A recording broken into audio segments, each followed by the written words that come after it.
I welcome you all to our Certified DevOps Engineer Life Retraining Program.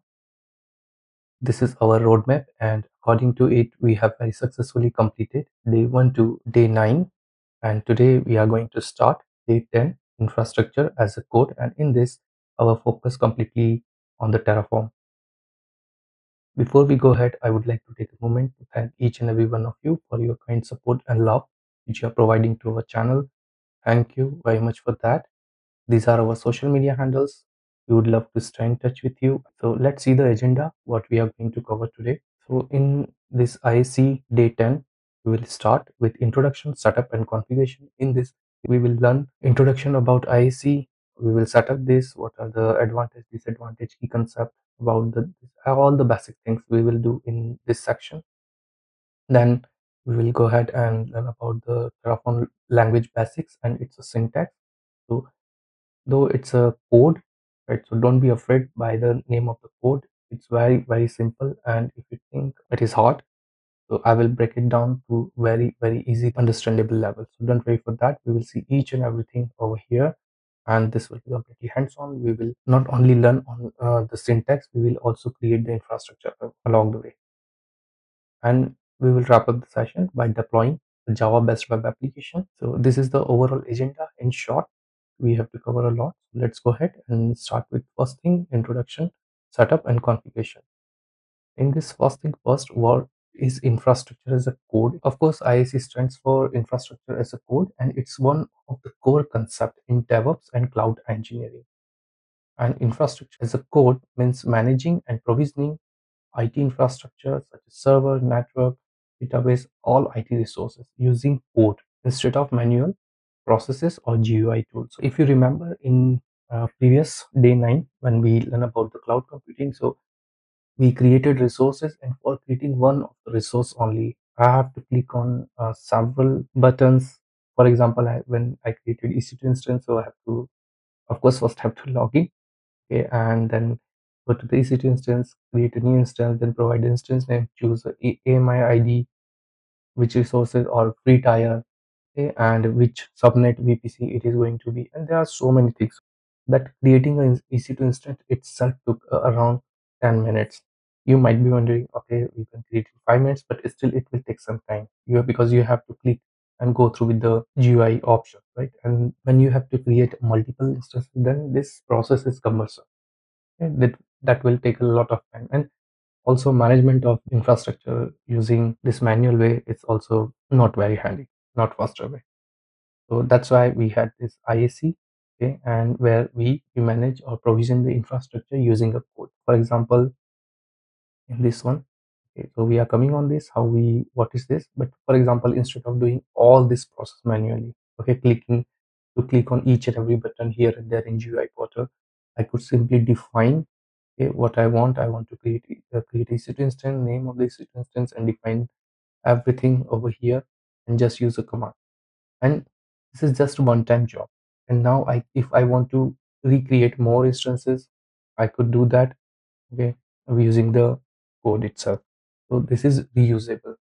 We will go more deeper into in next section, but for time being, infrastructure is a code it, or IaC in short, is managing and provisioning IT infrastructure using a code like this. Next, what are the key benefits of infrastructure as a code? So this is the summary which I have stolen from my favorite AI. You could also Google it, but yeah, these are some of the points which I thought important to be share with you. So first thing is the consistency. So same setup every time, no manual errors. So whenever you are creating an infrastructure or once you have written the code, okay, then somebody else is going to use the code or adding more infrastructure. So you have the consistency across, okay, or maybe for example, you are using the same code for development, testing, staging, and the production environment. So all the environment have the consistency, okay. Then version control, once you write a code like developers do for applications, similarly for infrastructure also, you could write a code and you can check it in your Git or GitHub or whatever source control management you are using, there you can check in over there, or check it means you can commit over there, by which you can easily roll back, as well as you can collaborate with multiple teammates as well. This is the advantage of IaC than automation build or tier. So you have to just hit a command to create infrastructure, and same time if you want to destroy it, there is a command by which you can quickly destroy as well, and you really don't need to worry about your billings, because whatever resources you have created using the tool will delete everything for you. And speed, as I said, faster, and you will definitely realize it at the end. You will agree with this. Reusability, as I said, so of course reusability one of the way, or any both. Okay, that's a really important thing. Here, for example, you could use a modules or templates to standardize deployment. Okay, so for example, you have to create some resources or something again and again. So you could simply create module for that. Okay, let's say you have to create a Kubernetes cluster for each and every client to host their application. So what you could do, you can define the modules for that entire cluster, and then you can use or reuse the modules for creating a multiple EKS cluster. Okay, and then documentation, of course your code is your document. So you could also see using some plugins by which you could see the overall dependencies graph and everything also. So your code is your documentation. Okay, so these are some of the benefits of the IaC. If you want, go ahead and learn more about. Internet is there. Next thing we will see setup in the configuration, and of course this is about the IaC and Terraform. Okay, so of course our focus is on Terraform. So Terraform is one of the tool which facilitates this, or which provides this facility by which we can code our infrastructure. There are other tools as well, but our today's our focus on only on the Terraform. Okay, so let's go ahead and see how we can set up and configure the Terraform. So for that, we'll go to the Terraform website. Here we go. So developer.hashicorp.com/terraform. This is the URL. The link already I will put in the description, and even all the commands as well. Okay, so what you have to do, you have to simply copy this and paste on the terminal. If brew is not installed, so go to brew.sh, install that, and after that come back, and after that you could use this command to install on your Mac. Second thing, for the Windows, okay, for Windows you have to download. So depending on this one, you have to check which processor, and I believe you are using your laptop, you know which processor you are using. Based on that, download it, install. And third one is the Linux one. Here you have also options, CentOS, which Linux distribution are you using. You just have to copy and paste this command. Okay, and very simple. We already learned everything in our day one part when we learn about the Linux for DevOps, so how we can install the packages and all these things.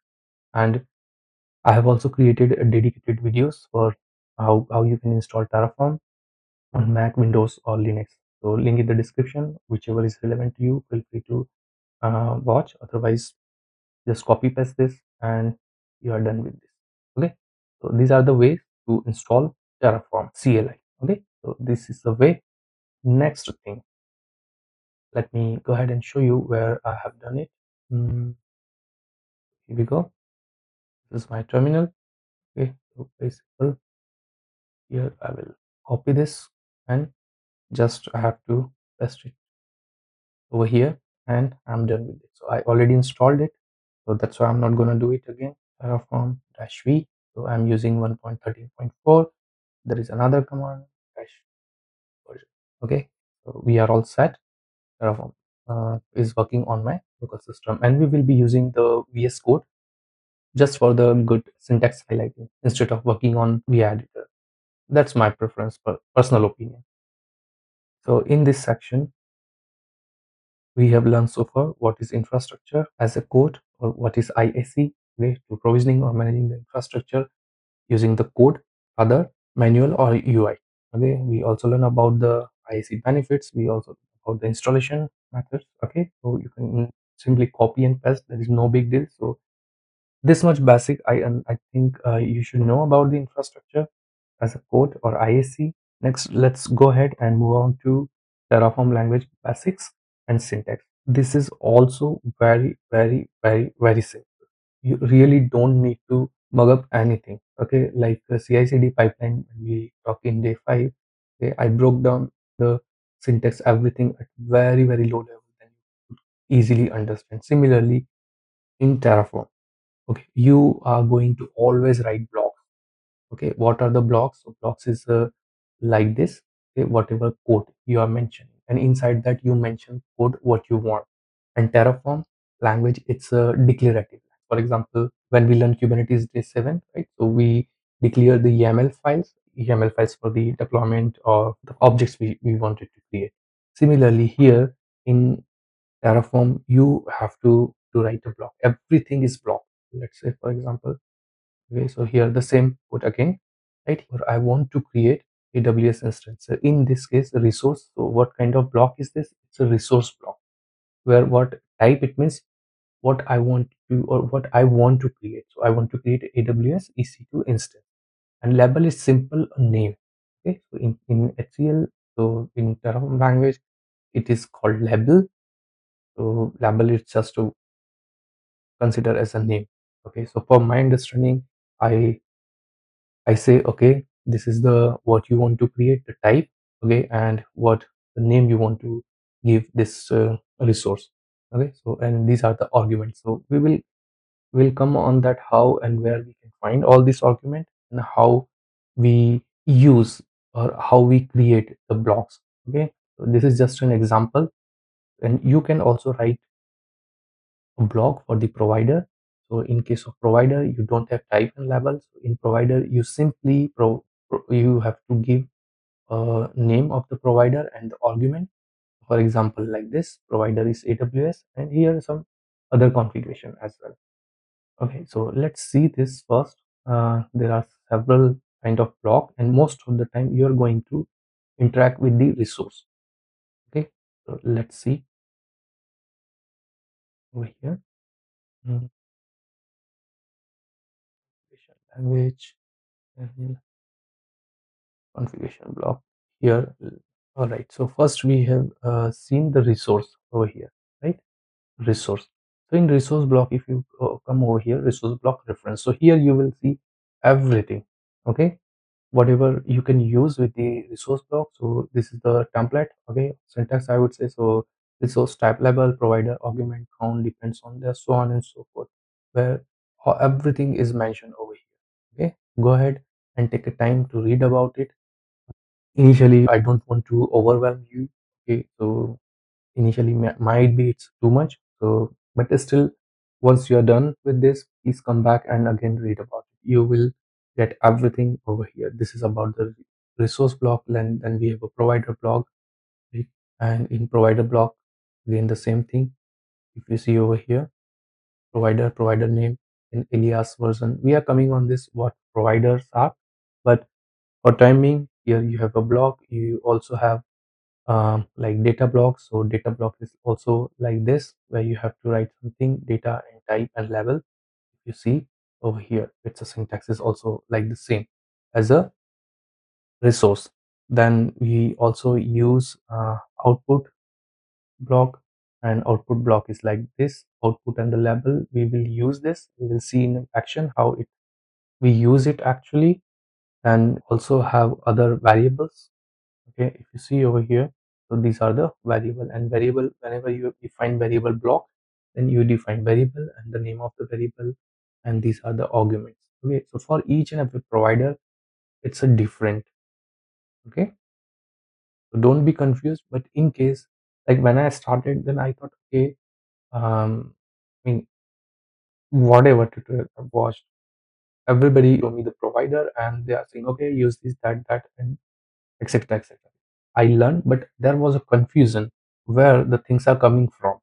Okay, so you have this over here, okay, in reference block, configuration block, where you can find what you could use, especially when you're working on complex project. Then you don't know what you can use with this one. Okay, so for example, um let's say resource block. Okay, so you could see the resource block is one of the biggest.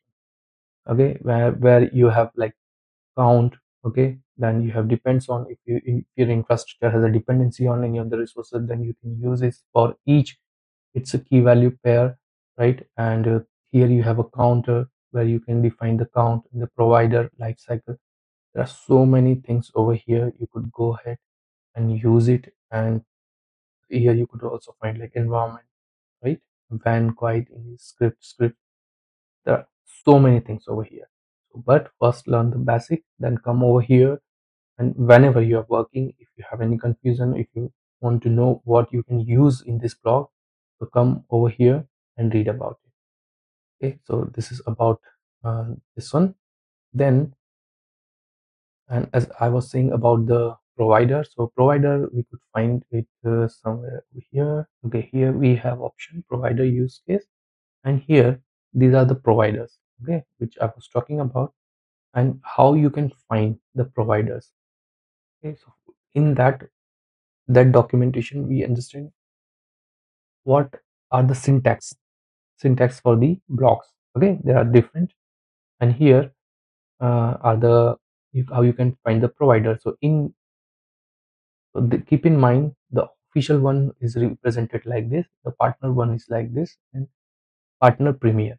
Okay, and similarly partner third party organization and community and archive. Okay, so these are the things you should keep in mind. And when we click on this page, we can see all uh, the providers details over here. So if I could say something like this, so officially it means whatever Terraform or HashiCorp is maintaining, developing. You could see all the providers over here. So we will come back and see this page again. Okay, so this is about the Terraform basics. Okay, so what you need to know, only you need to know you have to write a blog. Okay, and there you have to, and most of the time you are going to work with the resource block. You are also of course provider, but you define provider once in your code. After that you have to add or manage or delete or whatever resources in that. Okay, so resource will also see how we can use the variable block, how we can use the output block, and so on and so forth.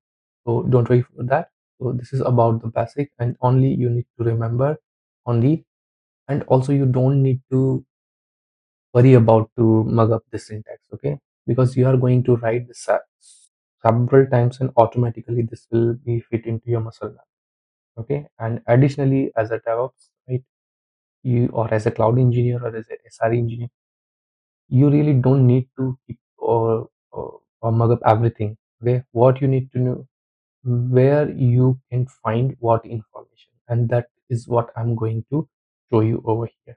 Okay, I will keep show you each and every documentation link, and then we will copy and paste and we will add. Okay, so we will write have all our code together, so don't worry for that. I will show you, and that is the main objective of this tutorial, how to utilize the documentation. So for example, if I go over here, okay, and if you see on this page, okay, on this page you have each and everything, you, whatever we are going to write, or whatever you are going to write, or you need to write for AWS provider, everything is over here.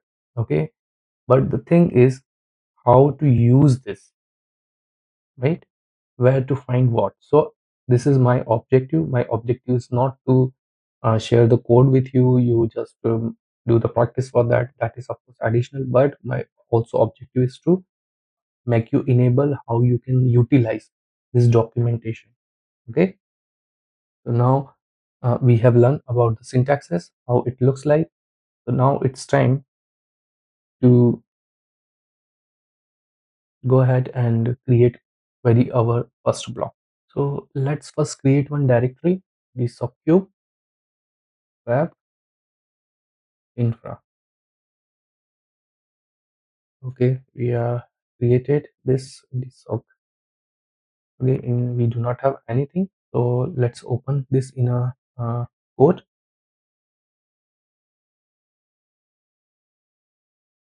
Okay, so step by step we are going to learn about the providers. So one thing, let's shift this here. Okay, so this is the registry. Okay, registry.terraform.io. If I go over here, okay, and here if I type AWS, then this is the official, how we can find the provider, which we already learned. So this is the official one, and here in this block. Okay, so here there are some important things. Let me, here it says public cloud overview documentation, we are coming on that. here you will find download this week 35.2 million this week, 130.2 million, 1 point download this year, 1.4 billion, 5.1 billion download over all time. That is huge number. Okay, so click on the user or use provider. So where we see, okay, how we can use the provider, and we know the syntax of the provider. So I told you, if you want, go ahead and again refer that documentation. I already provided the link in the description. And now the thing is how we can use this provider. So here, provider AWS, I will just copy this, and here I will create one file, provider.e. All right, this is my code. I'm gonna paste it over here. Let's save this.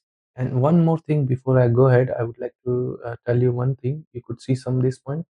So in maybe in your app, okay, or your VS Code, you will find something like this. Go over here and find the extension Terraform, okay, and if you, this one is from the HashiCorp, okay, and you could see there are downloads over here.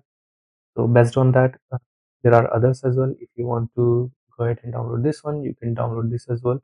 I have installed this one. Okay, I'm sorry, download it means install. So whatever is relevant to you, download, sorry, not download, install. For example, if you click on this, then you have to click on the install. Okay, there is one more settings, and so we need one extension. So once you have this extension, this will help us to write a code better, okay, and effectively. Let me close this. So for example, if I type provider and hit enter, and then after it gives me AWS. Okay, so these are the syntax, and if any mistake is there, or if I want to know what is there, so it says provider block. A provider block is used to specify a provider configuration. So these are the syntax highlights are very much helpful over here. So do that. I highly recommend you to do this. Let's go ahead. Okay, second thing, go over here, go in settings and mouse wheel. Okay, which you click on this. So when you click control and move mouse, the text will be zoom in and zoom out. Okay, that is helpful. That's my preference.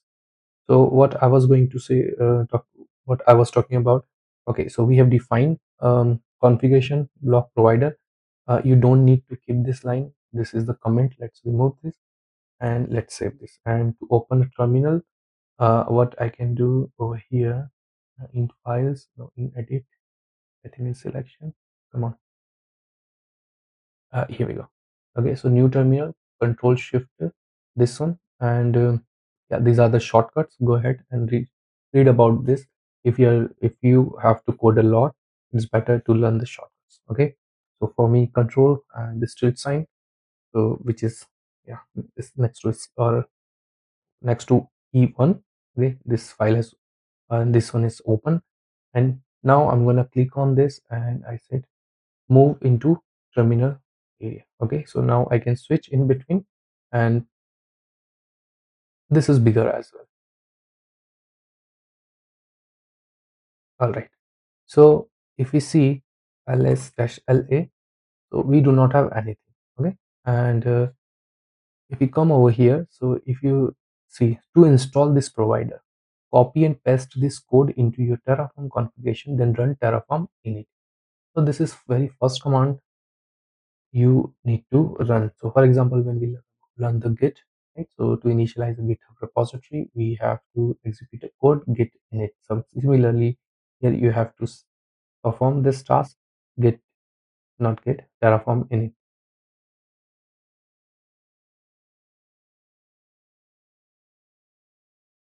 All right, so here what happened? So something happened, and something happened. What happened? So here some of these things. So .terraform, .log, .html, .terraform. Okay, this is the directory which has been created over here. And if you see on this, once we executed this command, right, it says initializing the backend initializing provider plugin, finding latest version of Shikop AWS, then installing of course AWS provider, okay, and install AWS. Signed by this one. Terraform has created a log file. If you see .terraform SCL, which is over here, to record the providers. Okay, selection is made about include this file in your version control repository. It also guides you, okay, where you keep what. So selection is made about include this file in your version control repository. So when I click on this, okay, and instead of this, we change this to Terraform, and now we can see this one. Okay, provider registry.terraform.io, Ashik of AWS version is this one, and these are the hashes. And especially here, if you see, okay, it says this file is maintained automatically by Terraform. Any manual edits may be lost in future updates, so don't make any manual updates over here. All right, so now we understood this one, but what about the Terraform directory, right? So let's go ahead. And one more thing, okay, let me do one thing. Terraform init. Let's run it again over here. So here you could see Terraform has been successfully initialized, and previous version of this from the dependency log file. So when we executed the command again, so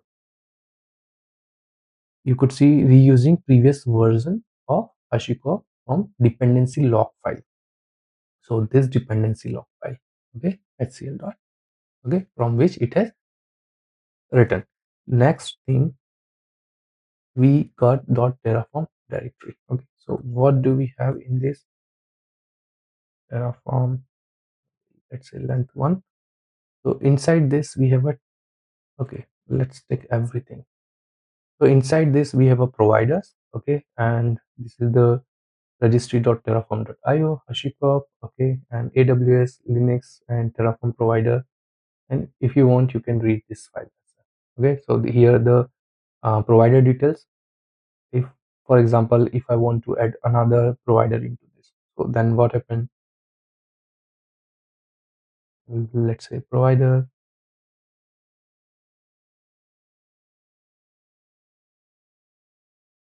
random. Uh, okay, random. It's fine. Yes. Okay, so random, and let's save this. And if I come back over here, okay, and instead of, let me do it here, clear Terraform init, and now see what happens. Reusing previous version AWS from dependency log file, and this time it go ahead and connect with the registry and install random. Okay, and this time if you see this on log file, okay, and here before we had only one AWS, come on, before we had only information about the provider AWS, and now we initialize, so it went connected, or it went to this registry HashiCorp and the random provider, which is also from the HashiCorp. Okay, and we had these details. And this time if we run this command tree Terraform, so here this time what happened, provider this one, and both are from the HashiCorp. Okay, and AWS random. Similarly, when you add more provider into the file, you will get all the information over here. Okay, so for example, for random like this, or AWS like this. So for example, if you have started to work on a Docker, okay, and you add Docker provider over here, Docker provider over here, then Terraform init, okay, again, so fail to query available provider package. Okay, so what happened? Let's see. So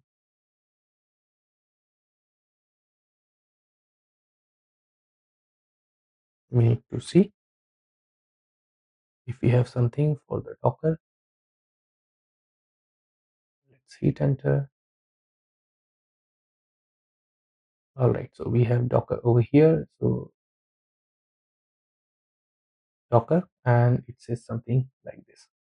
What I have done, provider Docker, save this, and once again, Terraform init. And yes, there is a problem because by default it is going to connect with the this registry. Felt, and because it is going to connect again with the, if you see over here, currently depending on HashiCorp Docker, run the following command Terraform providers. So it did not find anything over here HashiCorp Docker because HashiCorp doesn't maintain this. Okay, so who is maintained? It is maintained by the Docker. So that's why we need to provide another block or add another block as well. Okay, and this block, which is Terraform block. Okay, required providers, then provider is this one, and this is the source. All right, and then this is the provider. Okay, so we have given information. We have told Terraform, okay, when we use Docker, go ahead and use this address, Terraform. Okay, fine, I'll do that. Then Terraform init, boom, everything is over here for us. And this time, if you see, the structure is completely different. Here is the maintainer. Who is the maintainer of the provider? Here, HashiCorp, AWS, random. For this providers, this is the, or HashiCorp is the maintainer. Similarly for Docker, so Docker is the maintainer for this provider. Okay, so this is the thing. Okay, I have explained you and what are the files created, ls-la, okay, dot terraform, log.scl and .terraform, the directory where you will find all the plugins information. Okay, sorry, plugins, it means the provider information. Okay, and here you will also find, I mean, here it has downloaded the port for the provider. Okay, all information which is being maintained in this .terraform directory. One file is also created, and when you execute .terraform.init. Oh, all right, so we got the provider. Next thing, Terraform fmt. So for example, this is another command. Let me open this, or maybe I don't need to leave it because we already have closed this. So for example, mm, something over here, something like this. So first of all, as soon as I save, but here it's not working. It's what you can do, Terraform fmt, and especially when you are copy paste the code from different sources. Okay, then in that case, very easily you can execute this command and it will give you what formatting it has applied. So it has applied formatting to provider.tf, and here we go. Okay, it has changed some of the things which is required to be changed. Okay, and after that you can execute this command as well, Terraform validate, and when you execute this command, it says success. Okay, the configuration is correct. And for example, if I change this, okay, and save this one, and if I go back and this, now I execute the command, it says error unclosed configuration block. Okay, and where? So line number 18 in Terraform provider Docker. So line number 18 is over here. Okay, so actually error is over here, but it's saying on this one, provider Docker. So it means right above it. Okay, so we have to just copy. So we have to just copy and paste it like this, and now we come back, Terraform validate. So yeah, success. Or if you are in want to do over here, you can also run something like that. Okay, so first command was the Terraform init. Okay, Next command is Terraform FMT, which is optional if you want to, but it's good practice to do it. So do it. If you don't want to do it, don't do it. Okay. And the third command was Terraform validate. Okay. And now we are going to learn next command, that is Terraform plan. So plan, basically it's a command which gives you what it is like in Kubernetes when we run try run command.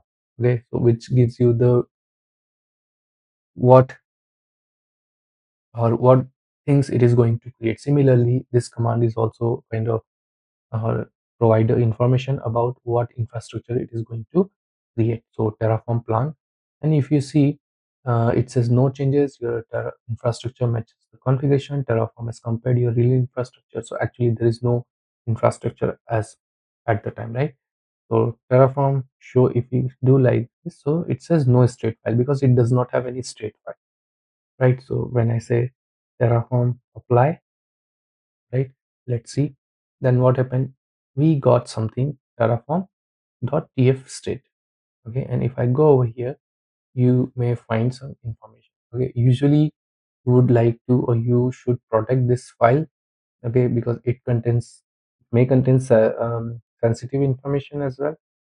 Okay, so keep in mind, I'm not going to commit this file in the GitHub repository or any repository. Okay, you have to protect this. All right, so this time we are going to run again Terraform show and let's see if we get something. So this state file is empty, no resource are presented. Okay, so we are going to create a resource and then we will run it again.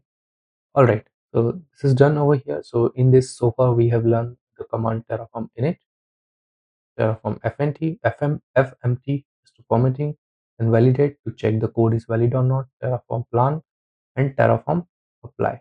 Okay, but there is one more command I would like to show you, destroy. Okay, which is very dangerous, but yeah, anyway, you need to learn about it. So either you have not created any objects yet, or ex existing objects were already deleted outside of Terraform. No objects were destroyed. Okay, still you could see the tf-state file is still maintained. Okay, whether you delete, okay, the infrastructure or apply, this file is always maintained over here like this. All right, so let's come back and remove all this provider and let me name, okay, the file 0. So you remember, so it's my styling of doing the code. Whenever I code infrastructure, okay, I give a name as well as I also give a numbering to the files, though this numbering really doesn't matter because Terraform handles everything for you, but still, as I said, it's uh, my way of working, my way of learning, my way of remembering the thing. Okay, so I just given a name, number 0, provider dot tf. Okay, and now what I'm going to do, clear, and this time I will run Terraform init reconfigure. Okay, so this time let's go ahead and free the Terraform. Okay, all right, so Terraform init.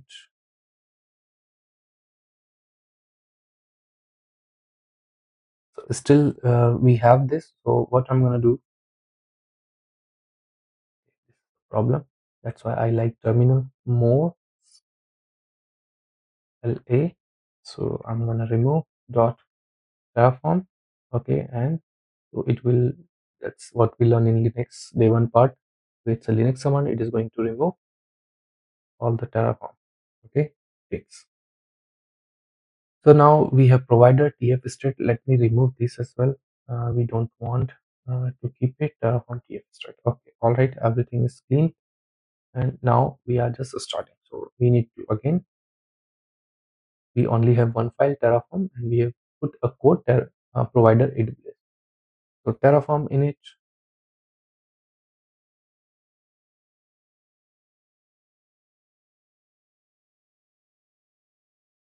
Let's rerun it again.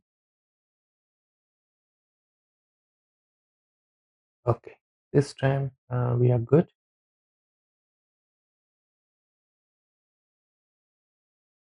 Configure this and reconfigure.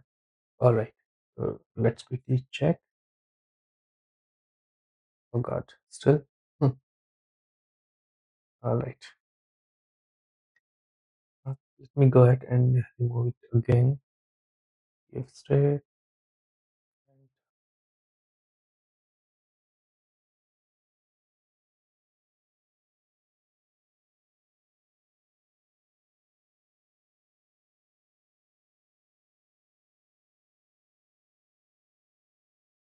We don't need to refresh, I think. All right, so we have AWS as a provider only, and this time uh, it won't work. I mean, the shortcuts are different. Okay, Terraform in it.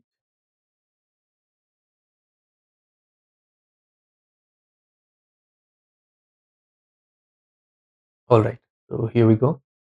We have SCL log. Oh, very nice. We do not have this file. Okay, let's quickly check. Uh,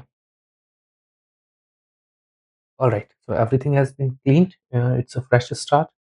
Okay, so now what we are going to do, we are going to create very first resource. Okay, so here, as I already mentioned, how we can find the resource. Okay, so let's go back. Here we type AWS and this is the official. Okay, and in order to use AWS, you have the option provider and you have to. So in a case of AWS, we didn't do this because we did not, we don't want to. Okay, but if you want to log the version, okay, you could use this, but we will talk about that later, or we come on that later. So this is the provider. Next, we already executed our first command, which is terraform init, which we already done. After that, let's go ahead and create a VPC. Okay, so what we are going to do over here, so for example, if I go over here, okay, and if I have to deploy any application, so what I need to do, I have to go to EC2 dashboard, and here I can launch, okay, the instance, click over here, then give a name, okay, then I have to select the AMI, okay, then I have to provide further information, so on and so forth. Okay, this is the way of creating EC2 instance. And here when we add EC2 instance, so when we added this, so you could see it has some VPC already attached. Okay, subnet is no preference. You can also select whatever subnet you want. Okay, and then you have to provide select existing key. So I have already existing security group. Okay, and yeah, default VPC, I have to select it for this one and provide the other information. Okay, so these are the manual way. So anyway, in order to create a instance, okay, we have to provide we have to attach any network settings. Okay, or here we have virtual private cloud VPC. So what we are going to do, we will create our own custom VPC. Okay, so there are ways you can do something like this: create VPC and more, and VPC only, CIDR, but usually you need more. Okay, you create VPC, and if you see closely over here, basically it's a big diagram.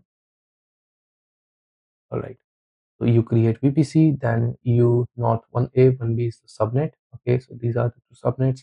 Then I have to create route tables, then I have to provide the network connection in case. Okay, internet gateway. See, if I want to keep this VPC private, okay, here I have option where I can choose the route table. Okay, if I have a project route table, okay, public, then I have to attach internet so it can communicate. So we are going to create a VPC which and just subnet also public ones. And so this is the flow. Okay, if we have to make it manually, and it is possible, like each and every person has a different way of working. Okay? So it's better code is better. So what we can do over here, instead of creating this manually, let's go over here and click on this your VPC. So we do not have any VPC at the moment. We are going to create a VPC. So for that, we'll come back on this one, and to see what you have to do, you only need only, we are going to refer this one page only. You don't need to leave this page at all. So now the thing, I'm gonna show you how to utilize this. Okay, so close this one, and now as I say, we have to first create VPC. So we will find VPC.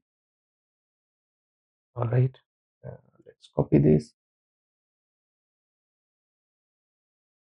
Not using, or we could something like say AWS, the provider name underscore VPC. Control F, Control V.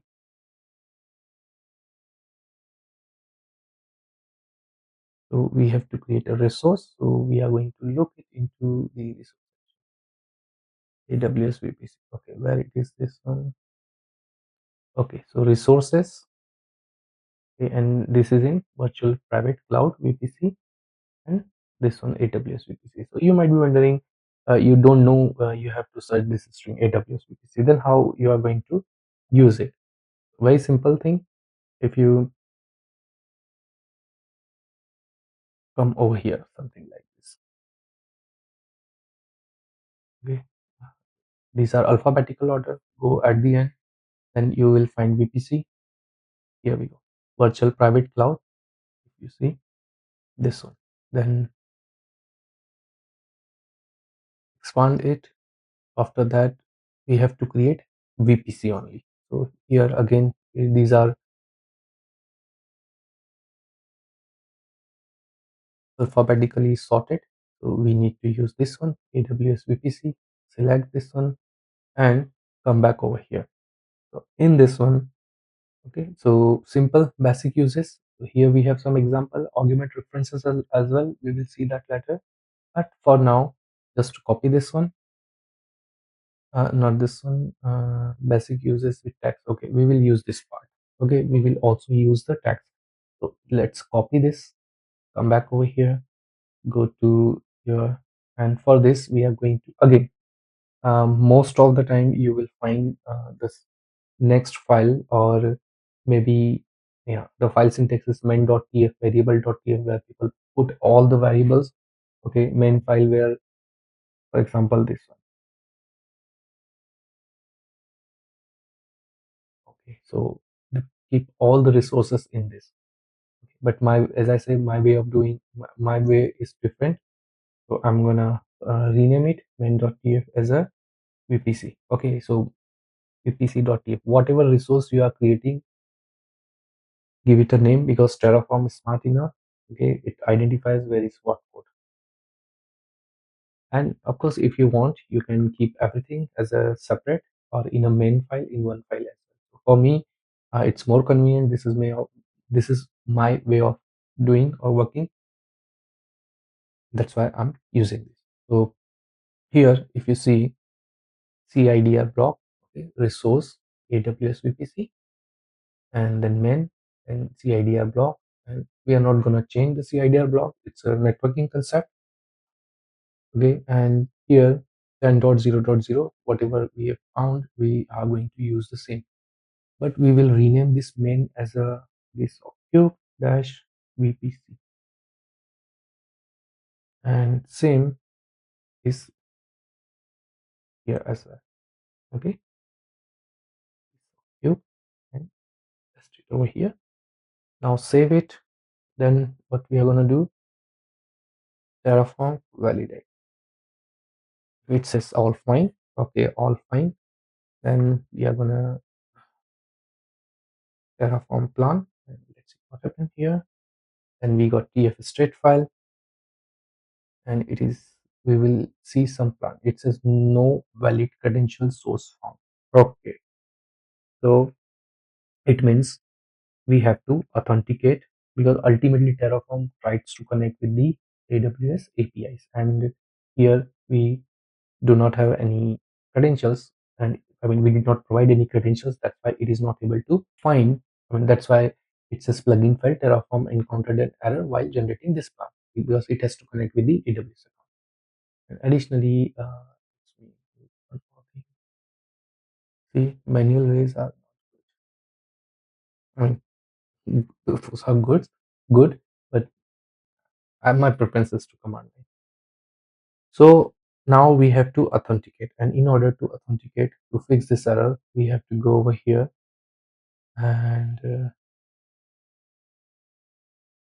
let's go to provider. Okay, so we will go back again the documentation over here, and here if you see authentication and configuration, when we click on this link here, like where I click this one, authentication and configuration.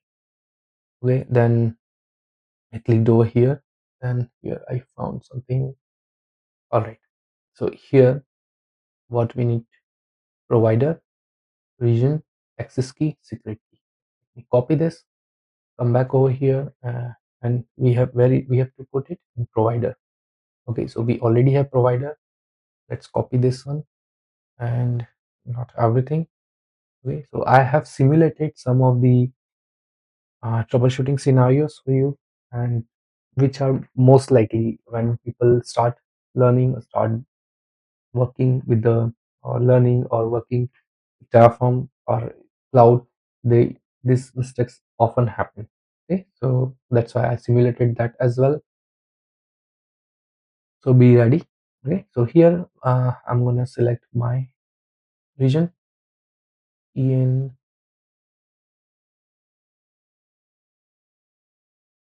North one. Okay, and AWS key and access key. Okay, we have to generate this, but before that I would like to show you one thing. Terraform. Okay, at the moment we do not have anything, so let's go back and here. Okay, then we will go to IAM. Okay, here, and if you don't know, so here is option IAM. That's I explained you already in day 9 part. Okay, then in this section we have users. Then we are going to create a user, and we will give it a name Terraform. Okay, and here in last time we had given a provided user access to AWS management console. This time we are not going to do that because we don't want. Okay, because it's a service account. Next, and attach policy directly. Okay, I want to give it administrator access. Come back over here. You have more option. If you want to set a boundary, go over here and do it. Tag if you want to add something, but for me it's fine. Then I have created, and it says view user. So user has been created, and now see, access keys are not generated. Okay, so here you have option access key one, create, and it says command line interface. Fine with that. Okay, you can go ahead and read third-party services. You plan to use this access key to enable access for third-party application or service that monitor, manages, and all this. For me, the CLI is enough. Okay, I understood the above recommendation. Next, then description. Give a good description for Terraform demo to be deleted. Okay, so I will delete this letter and create the key. All right, so this is my access key, okay, which is I'm gonna hide. So let me copy this one, the key, okay, and the secret. Copy this as well. Okay, so we have copied both. Now we will go back and keep or put this access key and secret in provider file. So first one, here we have to put keep the key, and here you have to keep the secrets. Okay, so use it. These are my secrets, and this is my. All right, we are all set over here, and now I'm gonna close this file, and I will not open it again because it contains access key and secret, which I don't want to reveal. Close this provider, and here we go. Terraform plan. Let's clear the screen.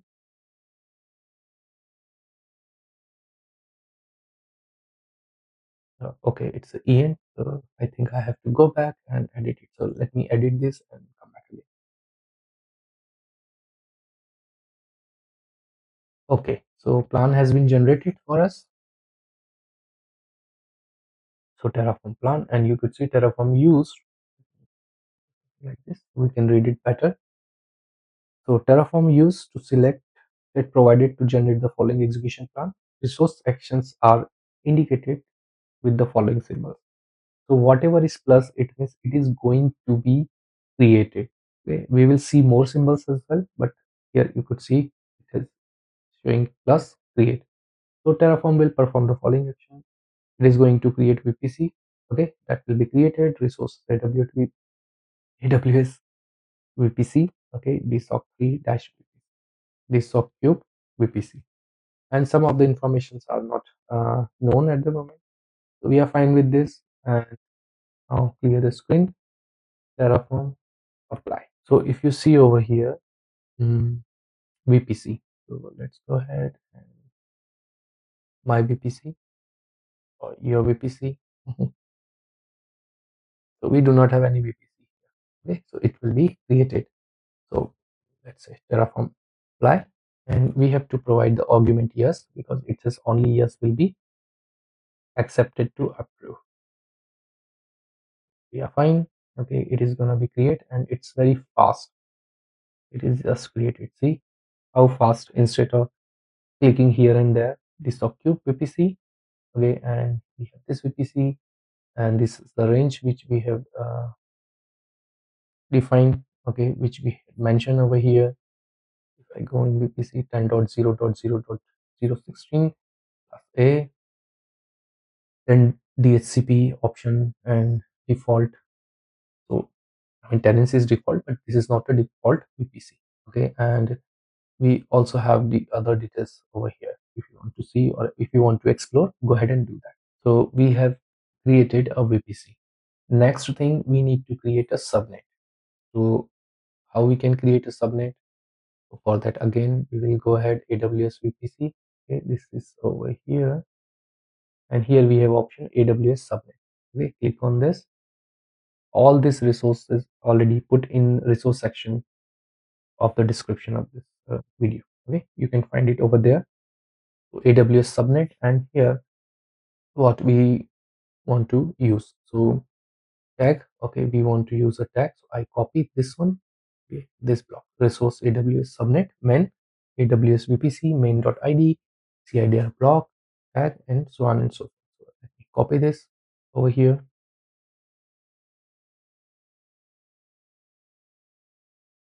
First we create VPC, second we create subnet. Okay, and here I would like to give it a name so we can refer that back easily. Okay, instead of using main everywhere. This one is subnet. Copy this and this. Let me change this to not VPN, it's VPC. And similarly, this cube dash subnet. Okay, so this is the second thing we have to create, subnet. And now let's save this and go back to our terminal. Here, Terraform plan. and VPC ID. Okay, so then see that's what happened when we copy paste. So here we have a VPC ID, and VPC ID is like this. Okay, so AWS VPC, this resource block is coming from over here. This main is the name of the VPC. Okay, and though in default documentation it was mentioned like main, that's why main is over here and main was also over here. So that creates a confusion. We are using bot. Okay, and this time we are very simple, and we had given a name straightforward. What is okay? So go ahead and plan it again. You could also run Terraform validate command. Okay, if you don't want to run this command first. So what happened? So update in place. Okay, it says we got a new term here. Update in place. Update in place. It means Terraform will modify the instances. For example, not for example. We already changes this AWS VPC, right? So before it was something like this. So it is not going to delete, okay, the resource. Rather, it is going to update that, okay, without destroying. So keep, let's copy this VPC ID, which is over here, and if it is going to be deleted, then ID will be changed. So let's copy this and put it over here. Let's run this and Terraform apply.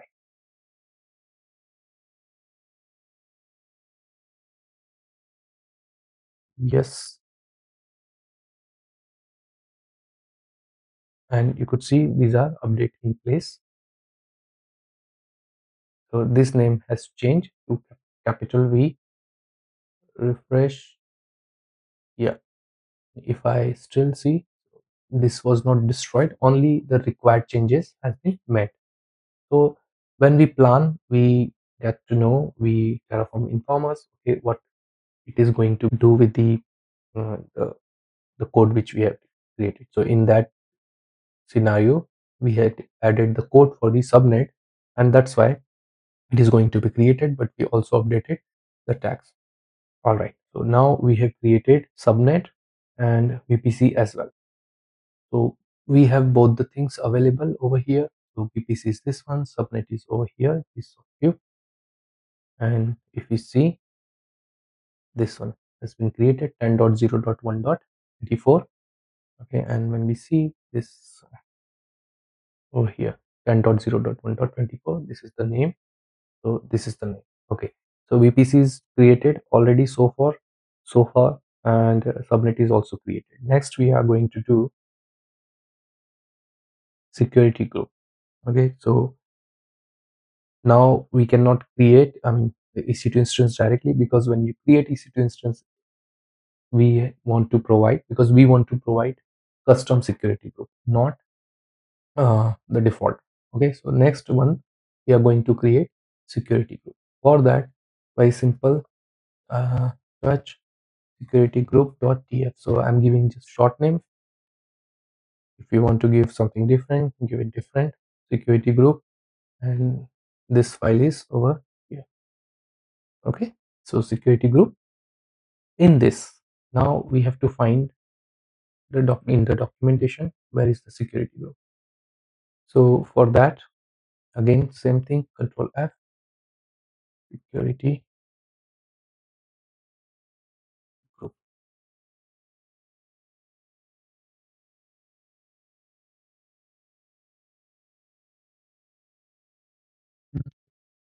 Maybe, okay, let's go ahead and see.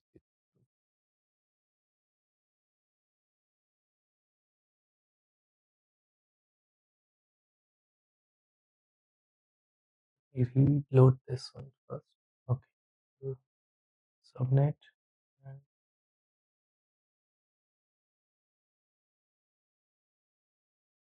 security underscore, it should be in security. Okay, we got it over here. Here, security group. Okay, AWS underscore security underscore group.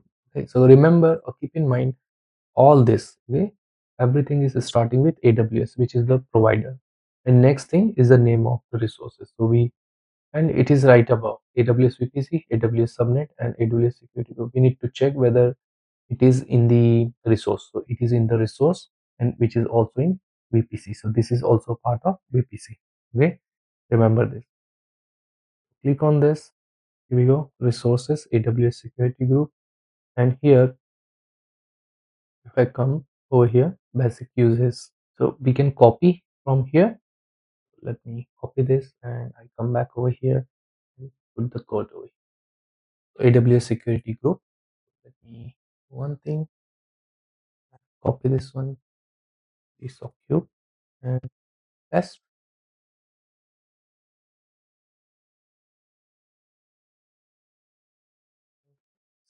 Give it a name, something like this.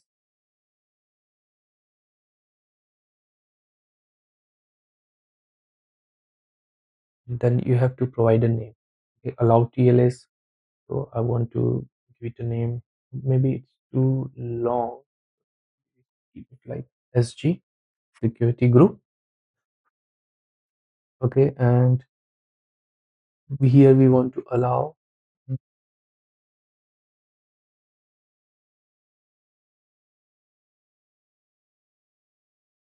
SSH inbound traffic and all outbound traffic.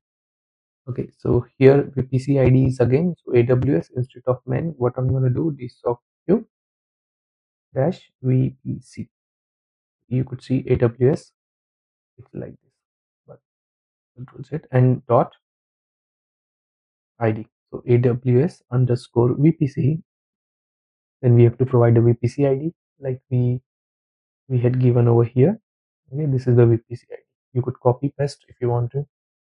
Then AWS underscore VPC dsocube dash VPC dot ID. Let's check it again. Yes, that's correct. If it is not, then it is gonna give us some kind of error. All right. So tag is something like this, and now we want to allow SSH. Okay, as well as yeah, inbound and outbound. So for that, what we need to do, okay, let's copy this part, and here we have to paste it over here. This is egress, and that's fine. We want to ingress. So ingress, it means inbound traffic. Okay, and egress means outbound traffic. So we want to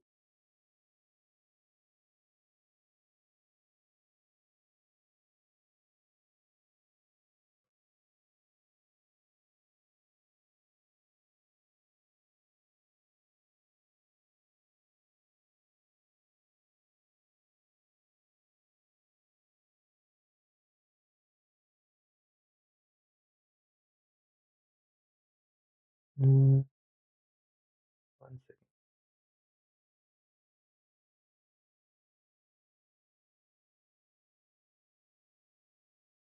Okay, so this is the argument reference. We can use description as well, which is option forces new resources. So I'm going to use description. Let me copy this one, which is not mentioned over here.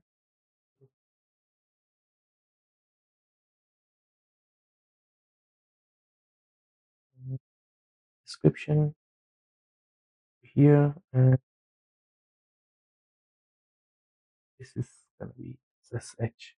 Okay, but in case of egress, it really doesn't matter. But if you want, we can keep it like this. Ingress, okay. From port, we know SSH port is 22, Q port is 22, and here not all protocol. TCP, and fine with this, and this is IPv6 orange.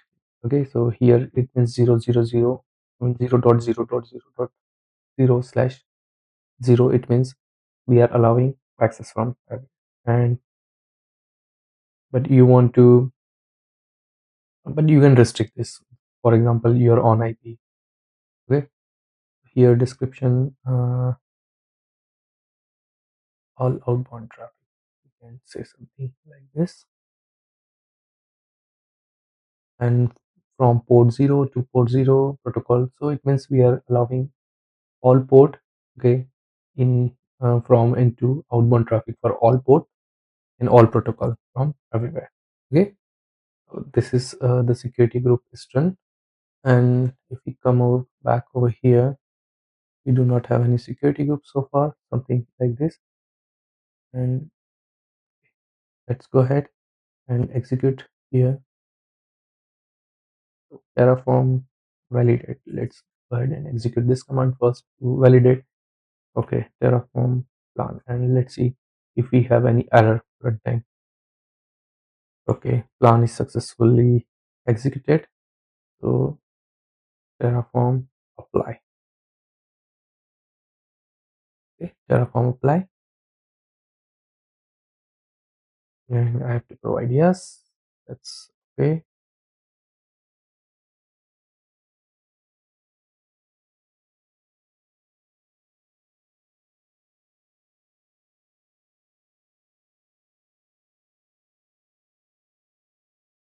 All right.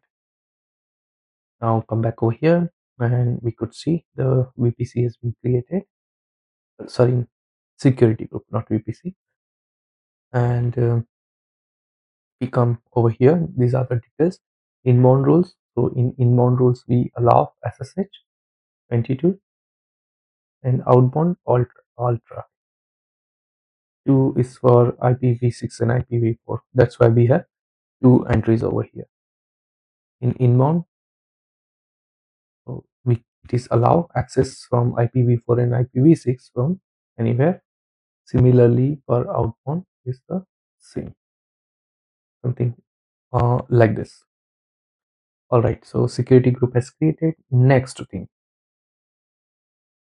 now we have VPC, we have subnet, we have security group. Now we can create a EC2 instance if you want to, right? So next, MB security group 101. Give it a name like this 2 dash G.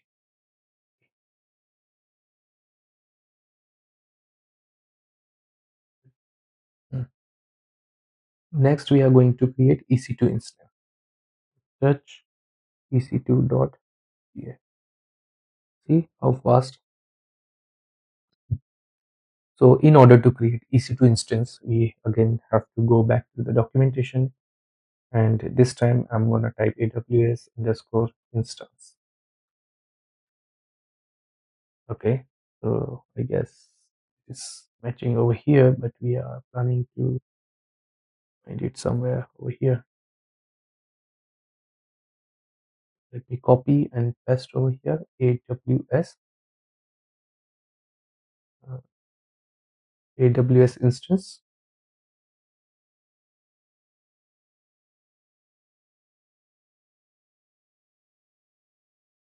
Okay, let's copy this from here to here, and okay, AWS instance resources, and also let's put it like this. Next, okay, here we go. So in resources, AWS instance, and here we go. So here we have on this page we have many documentation using data source, okay, which we don't want at the moment. Data source, resources using AWS system manager, parameter, this one stop instance, spot instance, this one network credit specification example. Okay, so we have custom VPC and custom subnet, so we want to use this one. Okay, so we already created resource VPC, we already created resource subnet. Now we want to create resource AWS instance. Okay, so for that resource, and we will be copying this much. So copy AWS instance,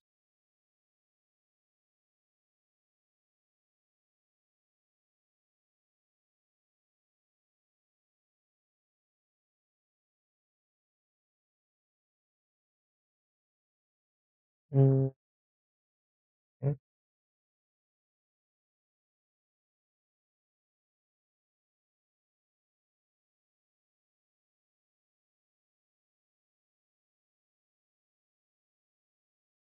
Okay, so we can use any of them. So let's go ahead and use this one. Or maybe simple, we can type something like this: resource AWS underscore instance. Okay, and can give a name, piece of cube and web server. Okay, so here in order to create image, what I need to do, so I have to check the argument. Yeah, I was looking for this one. Anyways, so tag guide and argument guide. Okay, so here AMI we use for the instance required unless launch template. Okay, so it is optional, but it is required. Region we have already defined in provider block. So AMI is required, and how we can find the AMI? There are multiple ways. You can also use data block to fetch the dynamically the image AMI. Okay, for me, it's fine.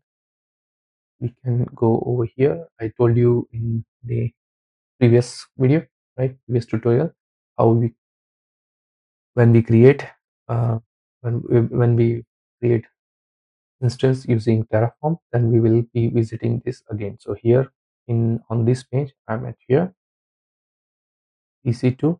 Okay, here EC2, and in EC2, mm, first option, come on, yeah, images. And in images, I have clicked on this one, AMI catalog, and here in AMI catalog, we have this option free tier. Okay, I hope you already have a free tier account which we created in the previous tutorial, and I'm gonna use Linux, and we are using Ubuntu and Ubuntu 24. So this one you can also use 22 if you wish to. Okay, I want to use this one. Copy this AMI ID and here type AMI equals to this one. Okay, so you need a AMI ID. Second thing, when we create, so for example, let's select this one, and based on that it says launch instance. Okay, so you have to provide a name, right? So name we will be provided in a tags. Then you need to select which instance type here. Okay, so which is T3 micro, which is free tier eligible. So what I'm gonna type over here, instance type. And how, I mean, I'm doing this so I know this, but still you can also find it over here, instance type. Okay, and some other things as well, so we will see that again. So here I'll type instance, and we got it type, and T3 dot, to provide something like this, T3 dot micro. Okay, which is mentioned already here. T3 micro third generation is the retire eligible. So T3 micro, that's fine. And what else we need? We want this to be connect with our AWS, I mean not AWS, the VPC which we had created, as well as the subnet. Okay, so ultimately we have to define the subnet where we want to keep this. Okay, so for that we have to provide a subnet, subnet, no, sorry, subnet ID, subnet ID. And if you see, our subnet is not created yet. Okay, which is over here. So subnet ID is AWS underscore subnet dot bsocube subnet dot ID. So how can I write it? AWS, here we go. Okay, dot ID, that's what I need. Okay, we don't need VPC, we need a subnet, because we have to place this in a subnet. After that,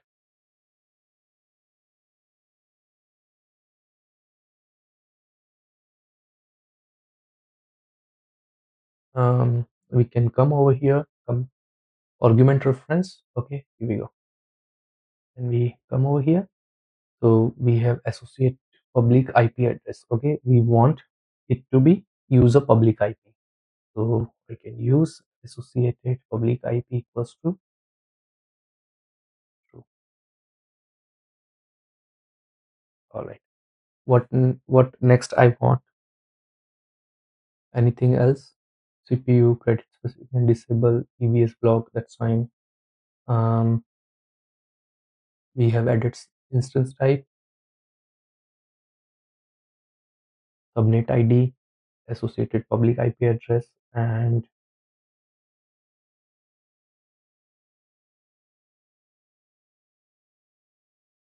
okay, four things.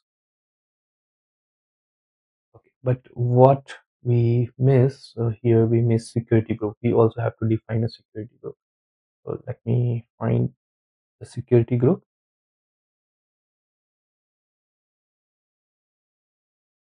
Security group. Okay, we got it over here. And for this, it mentions something like security groups, optional, EC2, classic, and default VPC only. So keep in mind when you are using default VPC, then you can use this one. Okay, only list of security groups names to be associated with. But in our case, if you are creating instance in VPC, so we have created VPC. Okay, that's why we are going to use this one, VPC security. Okay, so let's copy this one, come back over here, let's put something like this, VPC security group ID, and here we have to provide a security group name. So we can do something like this, AWS underscore security group dot DSOCube security group and dot ID. Okay, so we want to use this over here, and I think this much is enough. In this, we need a MI instance type is defined, subnet we have defined. We want it to be created. Let's keep this like this. Okay, and we want to attach a security group with this. Okay, this is actually when you are doing it at your side, just to comment this out, you will find it there is no public IP if you don't want to assign. So don't do it. I wanted to do it. I want to do it actually. Terraform FMT. Okay, so all files are okay. EC and EC2. Okay, these are formatted. Very nice. Now Terraform plan. Okay, now Terraform apply. We want to create this. Yes.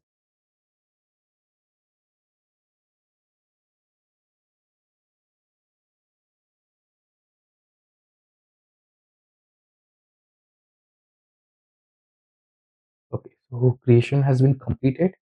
So what we have done, we have created AWS instance.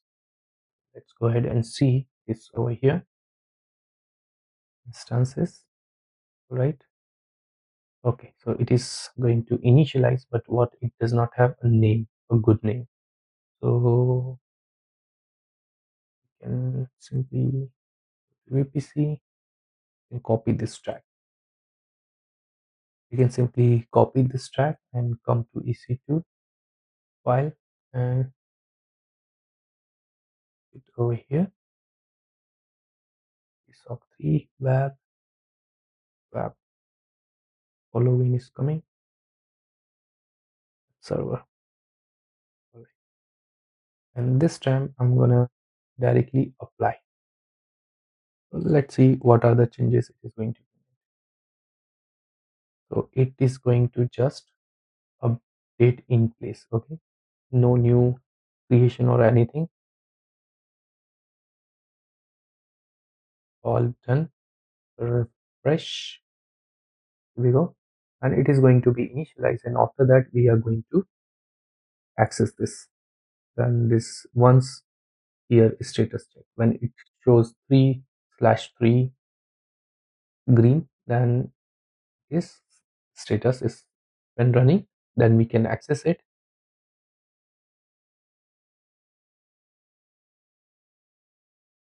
and then this button will going to be enabled for us. Okay, so three checks passed. Okay, so now let's select this and going to connect. Okay, go ahead and let's see.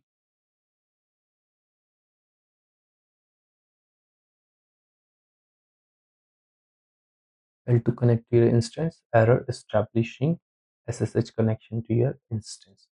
Try again.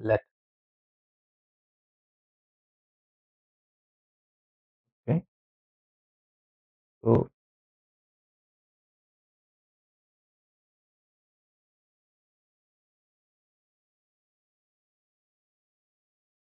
okay, it is not able to do the SSH. So for that, what can be done? Let's check first SSH. So here we go. We have security. So this security group is associated with this one. Click on this. Allow TLS is the name. We need to update the name as well. Okay, so 22 we allowed from everywhere, but it is not working. All right. So why so? Why this is happening? It should work because everything is clear. Okay. So even if you created SSH key, okay, and add it over here, still this is not going to work. All right. So for example, we can add our own SSH key. So first of all, we don't need to, because we are just doing testing. If you want to add your own SSH key, I'll show you how you can add that as well. Okay, but for time being, we are not able to access it at all. It says SSH error. Okay, so we have already seen the traffic inbound and outbound are allowed already, so it must work. What's wrong? So here, very simple thing. Um, we go to VPC and create VPC. So here the thing is, we created VPC, we created subnet, but we didn't create route table and network connections. Here there is an option project internet gateway. Okay, and if you come over here, the name cider block, then tenants is default, it's okay. This is okay. Okay, net gateway, okay, that is we don't create, or internet gateway, okay, that we need to define. For example, in case of this, it says go ahead and use this one, project whatever. So we have to define these things. After that, we are able to access or do the SSH into instance, and that is again a simulated scenario, because this is happening when you start doing working or with the first time and creating your own VPC. Okay, I also did initially, and but again it's a learning. Okay, then we troubleshoot and then we learn.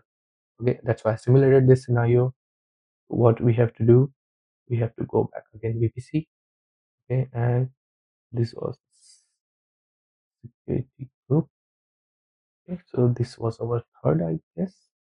Okay, so let's go ahead and we need to create, or we need to connect internet gateway first. Okay, and for that, in the documentation, Control F, internet. Okay,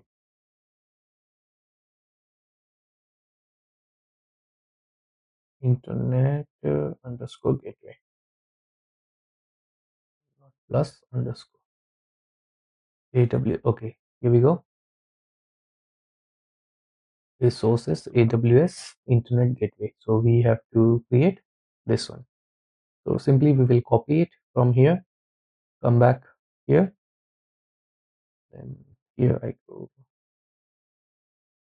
internet gateway, and just to this AWS internet gateway. Here I will say this of Q, and here also I say this of Q internet gateway. And VPC ID is very simple. We have to just copy this from here, and we have to put it over here, line number 24. And next thing, okay, after having internet gateway, we need to create a route table. So again, same thing. We do not have a route table like this. AWS underscore route underscore table. So we do not have anything. Let's go ahead now. We find it. If we can find it, no. Let's put it something like this. Okay, here we go.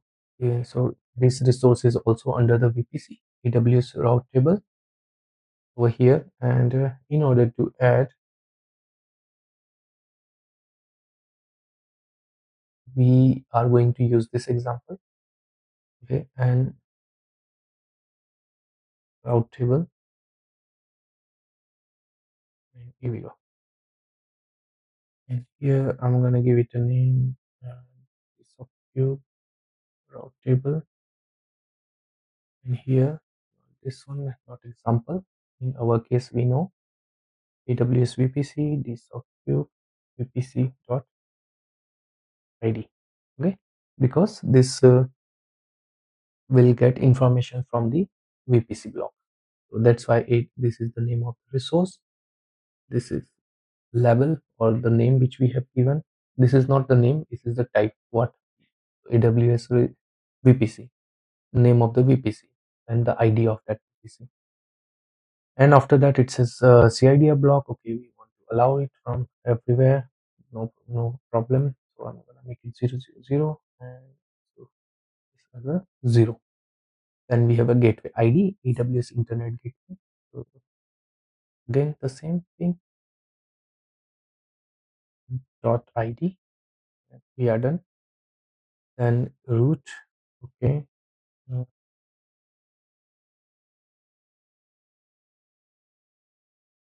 Okay, so let's do one thing, remove this line, we don't need it. And here we need to mention the subcube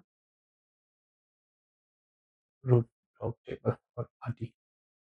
All right, next thing, now so far we created internet gateway, we created root table. Okay, so now next we have to associate this. And in order to associate, we need to find another block which is associate or association, not or, actually association.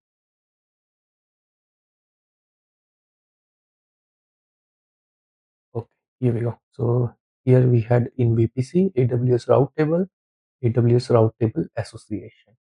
Click on this. This is the name of the resource. Then AWS route table association, subnet ID, and route table ID. Okay, we need this one. That's enough. Then route table association. Okay, and paste it. And subnet is this of cube subnet.id. This is what we have, and AWS route table. So here we go, route table. It is also this of cube route table. This is the name. Okay, and after that we need its IP. All right, so we are done with this. Let's go to bash. Here Terraform plan. Oh, but before that, let's check if we had any mistake, if any. Okay, so far all good. Let's check in a plan.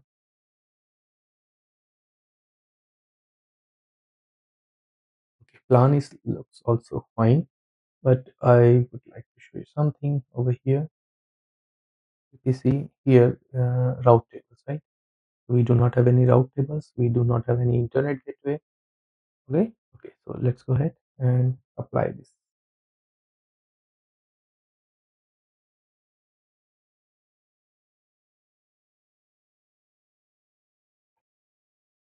We need to provide value, yes.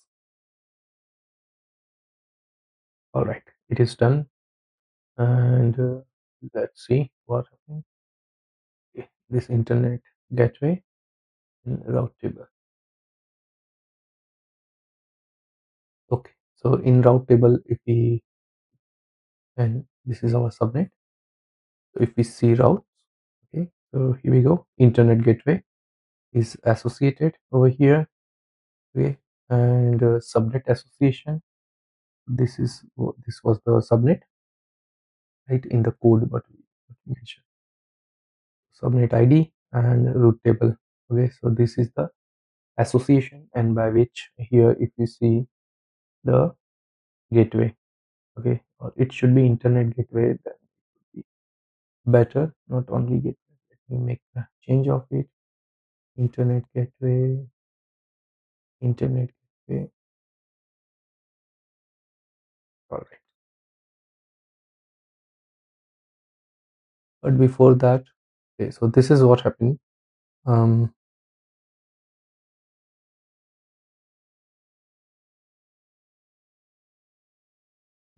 and propagation. So when you have troubleshooting, I mean, when you have any issues of connectivity, go ahead and check all this over here. Okay, so we are done with this one, and now we try to access our instance. Select this, connect, and okay, connect,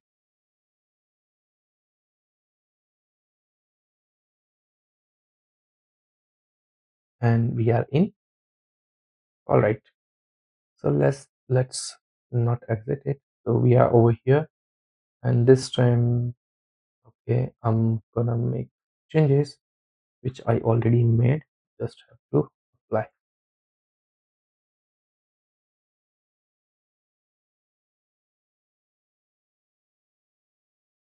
Okay, so what it is gonna be, what it is going to change. Okay, root table, this one, internet gateway, gateway ID, this one.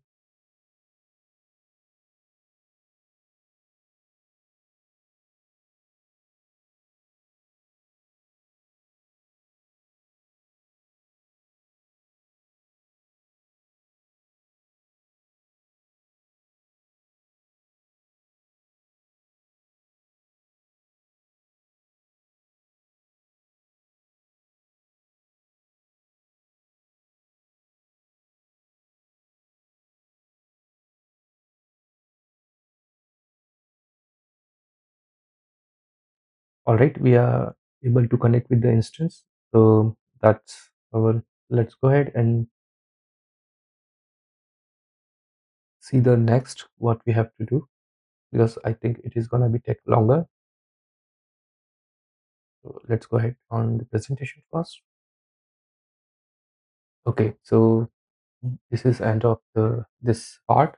Okay, so in this we have learned syntax, different block types, how we can initialize, what happens when we initialize Terraform repository, what files are created, what folders are created, how we can see the structure, everything we have learned over here. Then the provider, right? Different kind of providers are there, how we can use the provider. Then we also learn about the provider block.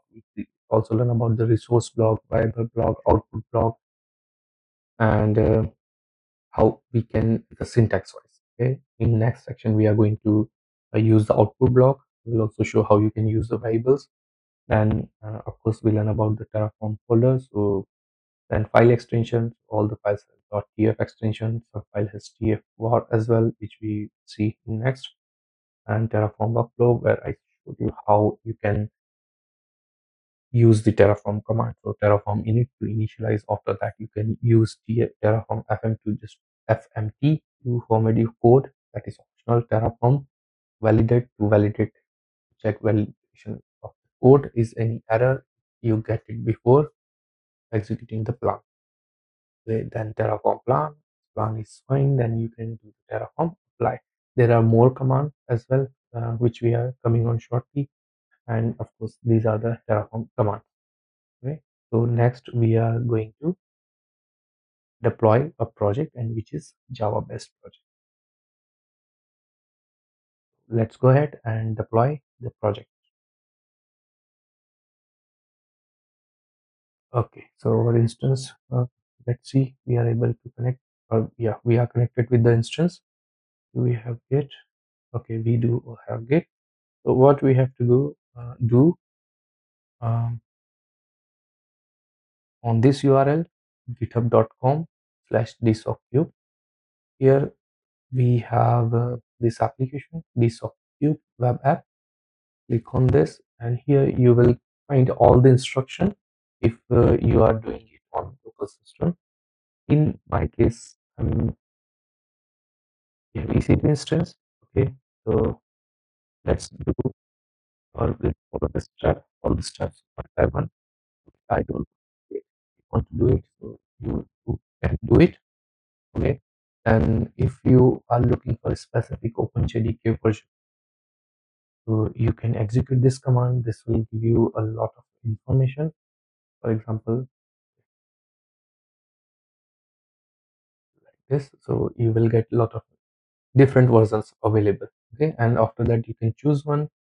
You can do something like this: copy this version, do apt OpenJDK 25.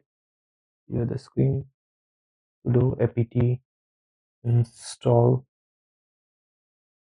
Okay, it might take some time, and after that it is going to install. Okay, it has installed. Next, we need to clone this repository. Okay, so instructions are already over here. Let's copy this. All right, in next step, maven clean install, copy. God, maven clean install. Okay, so command mvn. Okay, so we need to install maven first, and sudo apt install. I think I missed this one. So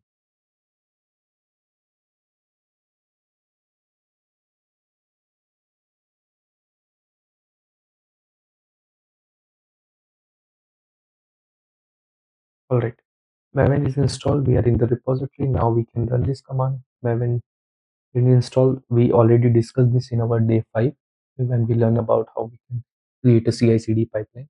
We already learn about the application in very detail. If you are interested, go ahead and refer back to learn more about this application.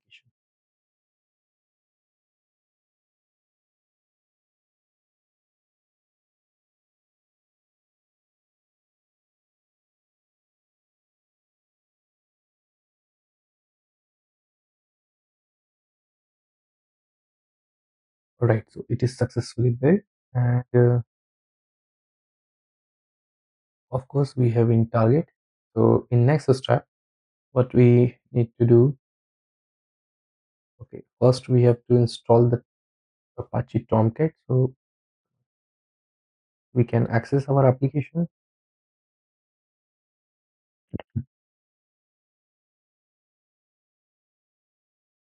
All right, so Apache Tomcat is installed.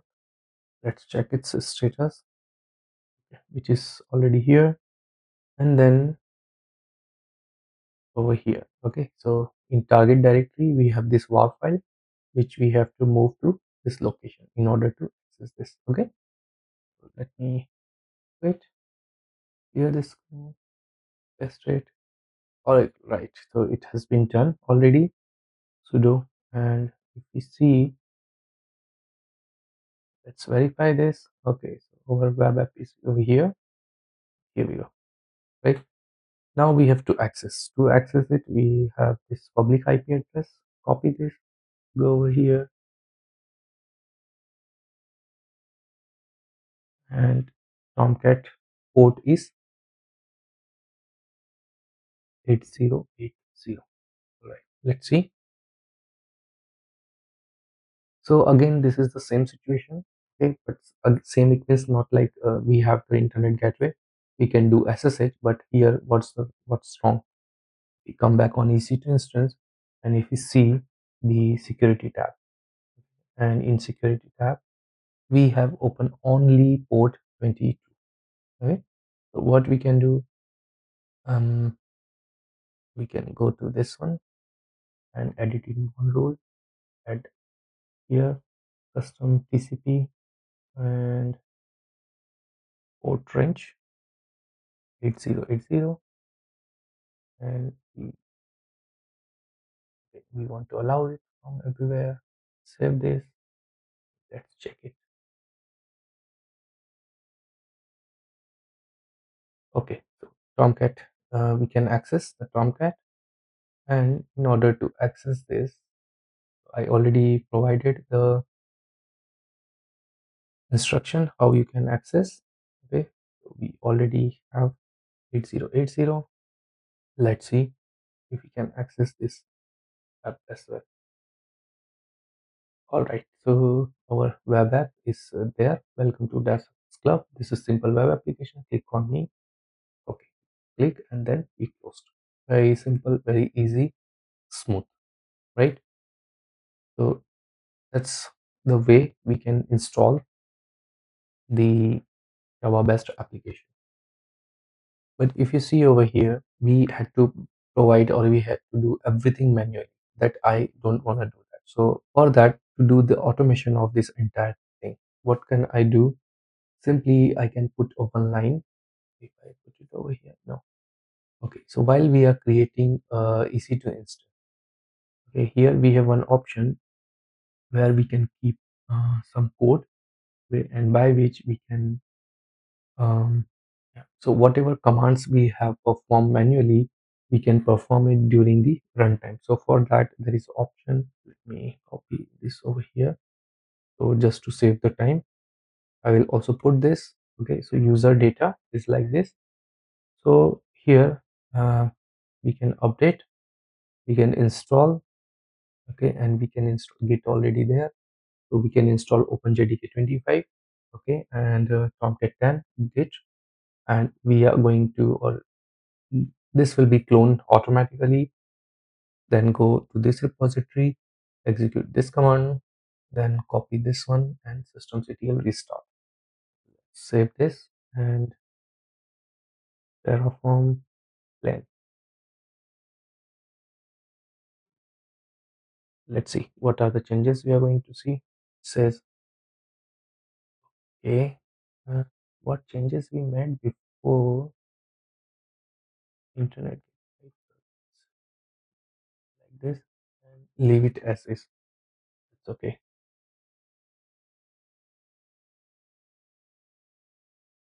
Clean Terraform plan. Okay, two to change, one to destroy.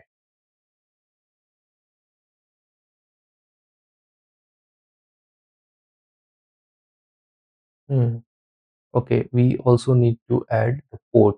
So for adding a port, we can open this security group file. Okay, then I copy this one and paste it over here. And this is for Tomcat or simple TCP. I'll just give it a name, Tomcat, and port is 8080. Yeah, all good.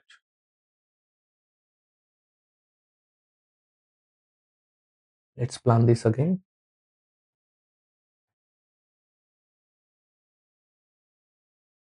Okay, now this time it is going to update this. So whatever we have created over there by default, I mean not by default, manually it is going to be deleted, a new one will be added.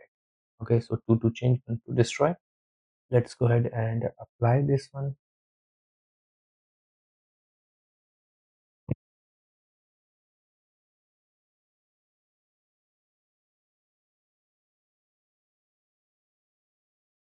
All right, so this time it's faster than before. So let's go ahead and check our app is accessible or not. First of all,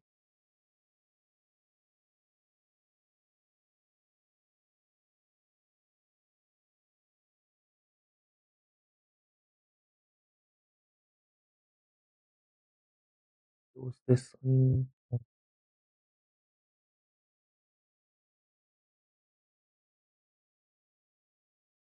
Okay, it is going to reinitialize and need to check IP would be okay. So IP has changed. Before it was something 51.21.243. Now there's this IP.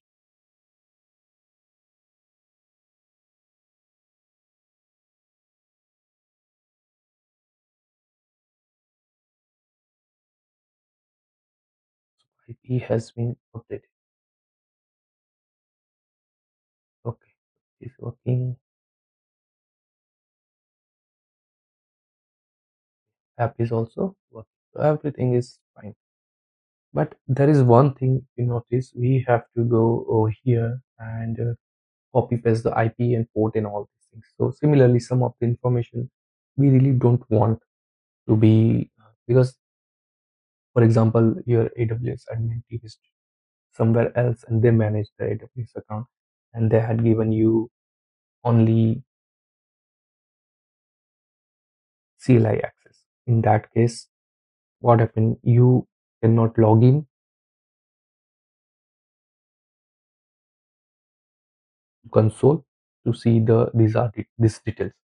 So in that case, Terraform provides one facility, right, or one functionality by which you can simply see everything on the screen. Okay, and for that, that is the output.tf.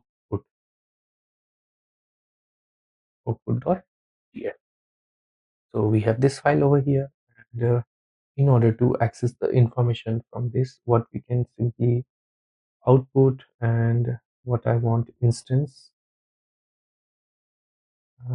underscore public IP for, let's say, public underscore IP.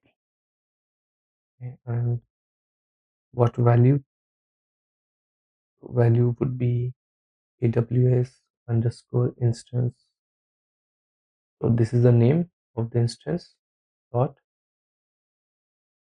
ID, IP, not ID.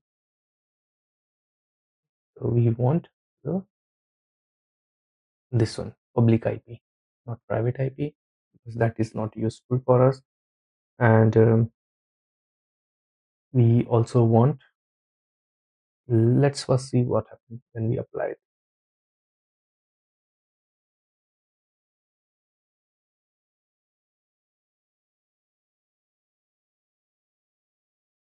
All right, so on the screen we get the output. Okay, and output is like this: 13.61.196.243, and I believe this is the server. Okay, 243, the same we are using. I also want on the screen so user can see the access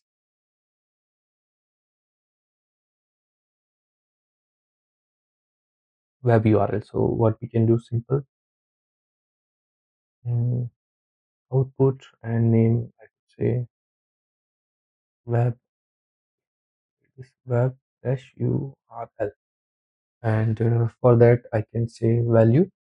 Okay, and value will be something like this: HTTP. mm, Copy this. Okay, and we can instead of doing hard code, we can put it something like this. Okay, and this IP here. Okay, then AWS instance dot the sockcube web server dot public IP colon 8080 and this one. This one. Let's go ahead and apply this time.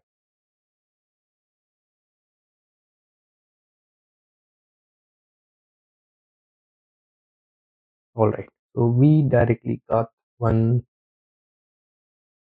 this thing here. We can simply copy this. Sorry, this terminal, Linux terminal.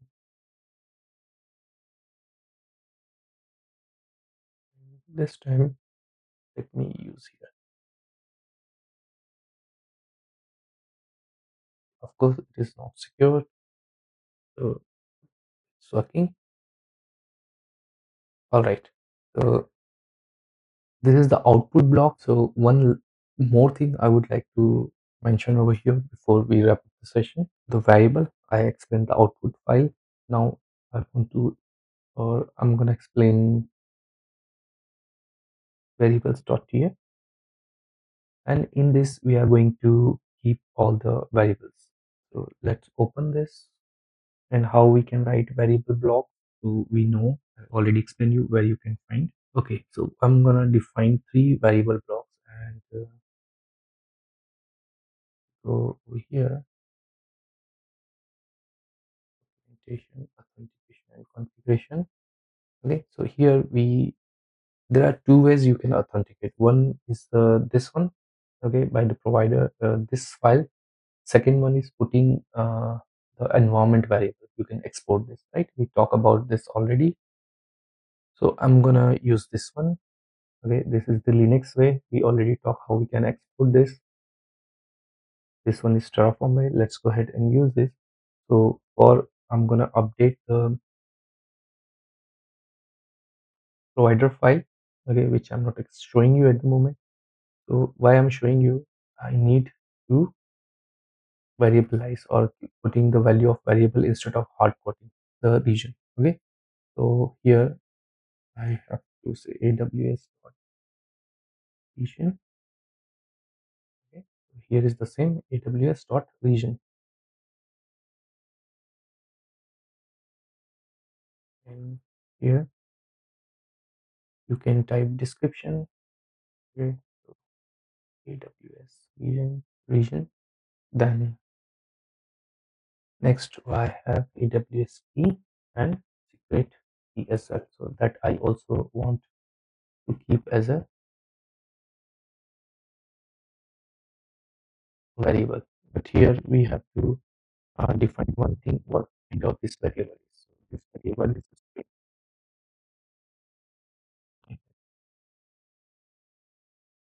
And here next what I want, AWS access key.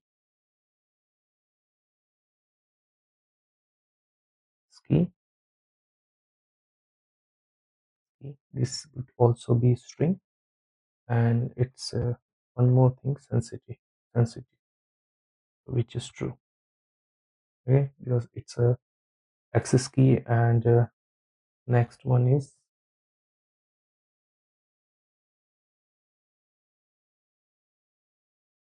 this one, secret key, access key and secret key. Okay, these are both sensitive. Let me save this, and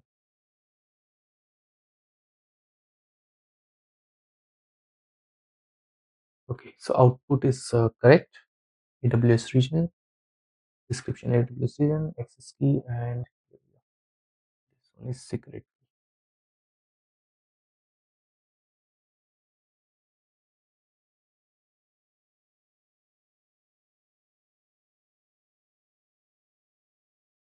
Okay, access key and secret key. Now we have to define a variable. Okay, so to provide this value, what we can do, we can create one more file, and that is going to be terraform.tf vars.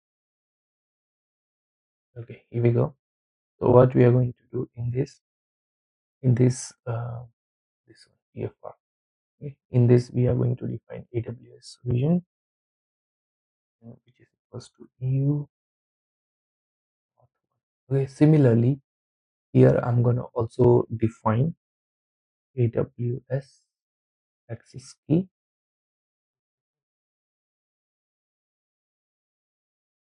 and key, whatever key is, then AWS secret.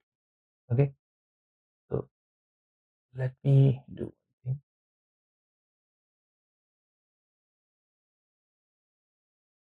Let's first run this Terraform plan.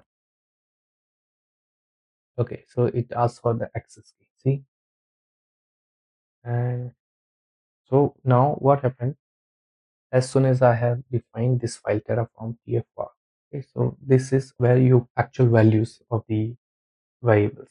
Okay, so in Terraform, sorry, in variable file you can define the default values as well, but for sensitive information you could put something in TFR file. Okay, for example, I think default, and we can put something like this u01.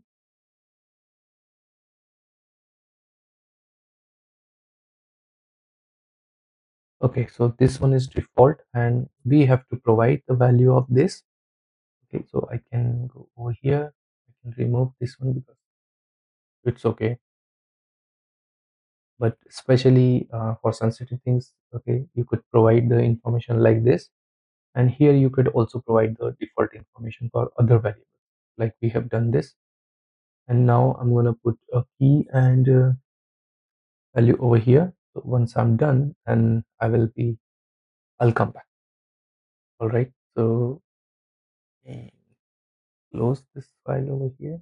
Okay, so TFR where all the sensitive information, like its access keys and all this, you could keep in there, and you never ever commit the this TFR files into your remote repository. Okay, it's similar to like your state file, your terraform.txt state file.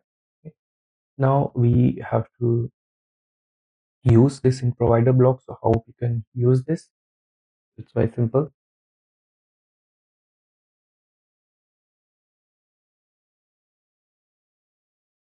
How we can get rid of it.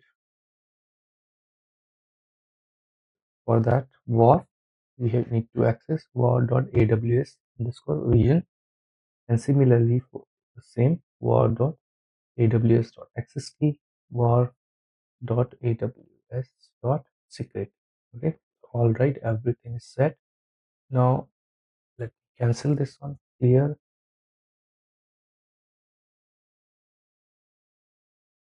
Okay, your infrastructure matches the configuration, so you really don't need to worry about. So that's why keep variables over here, and I have put the default value. So if you don't define, okay, or any values in over here, then you can define, I mean, the variable is not sensitive, you could put default values over here. Okay, and for access key and all these things, you could use the TFR where you could put the actual values. Okay, so keep in mind, keep these things separately. Okay, and don't mix. And last thing on this, the last command. So for go over here, right? We learn Terraform first command init. Okay, then we learn the next command Terraform fmt. The last thing we learn about Terraform, not the last thing, sorry, next thing, the validate. Okay, and then Terraform plan. Okay, and then Terraform apply. These many commands we learned so far. We could also apply like this Terraform destroy. And when I execute this command, so it is very similar. It will also show you what it is going to be destroy. Let's go ahead and see one by one. So it is going to be destroy web server. Okay, I mean at the end we can see over here, okay, 7 resources it is going to be destroyed. So I'm fine with that. It is going to be destroy all this in reverse order. You really don't need to worry about the dependencies and all these things, which is being taken care by the Terraform itself, and the resources is going to be deleted.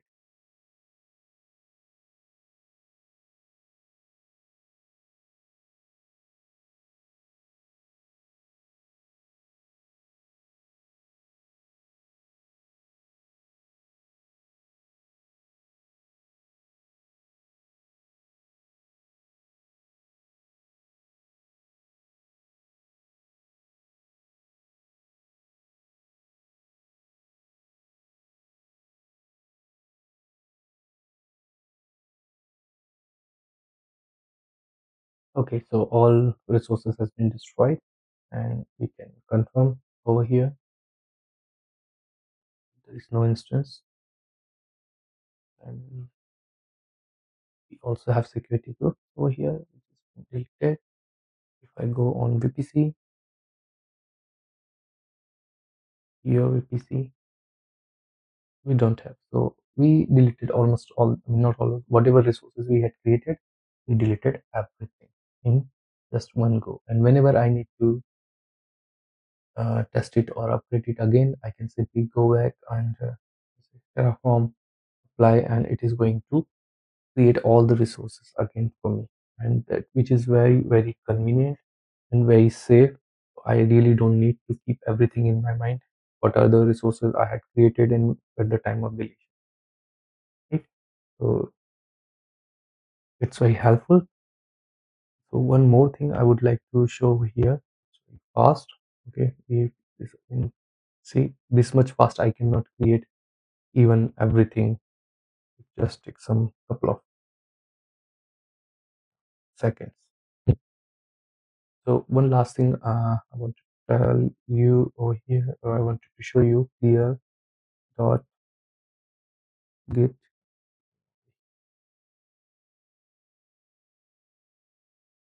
Okay, this file is really important in terms of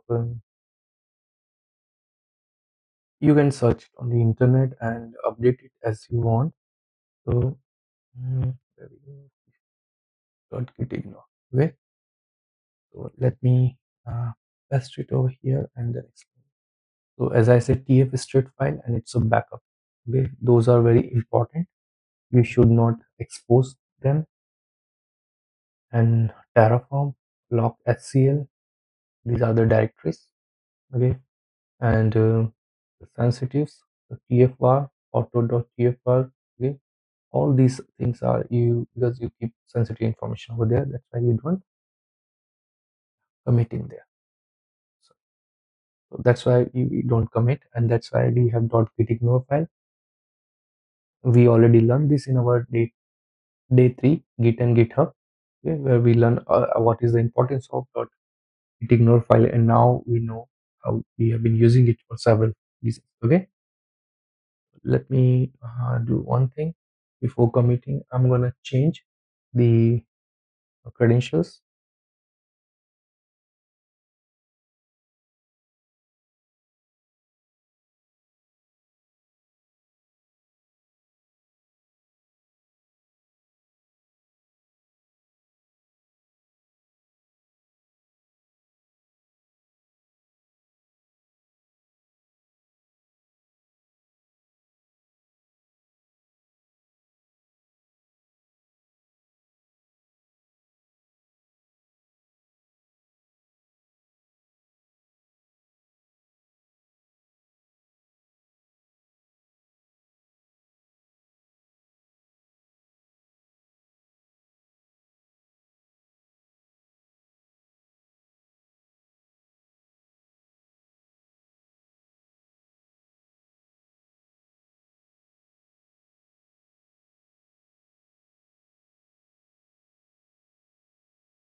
All right, let's go back to the code, and one more thing we have to delete. But before that, I'll show you.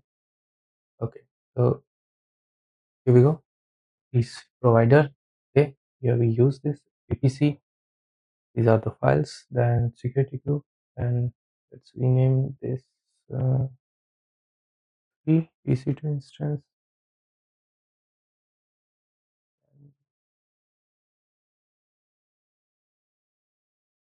4 and 5. Okay, so here in .gitignore file, I'm just disabling this TFR. Okay, in your case, you are not or you should not save this. Okay, I'm just putting this file over here so you can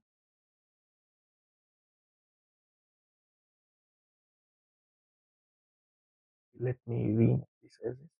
So just for your information, I'm just committing it, but in real life you don't commit this, okay, because it has this kind of information. So one more thing what we need to do, IAM user. So letter I forgot, users, Terraform user, delete user, and create keys from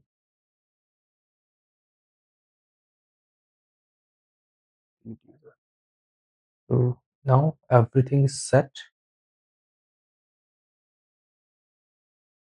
Alright.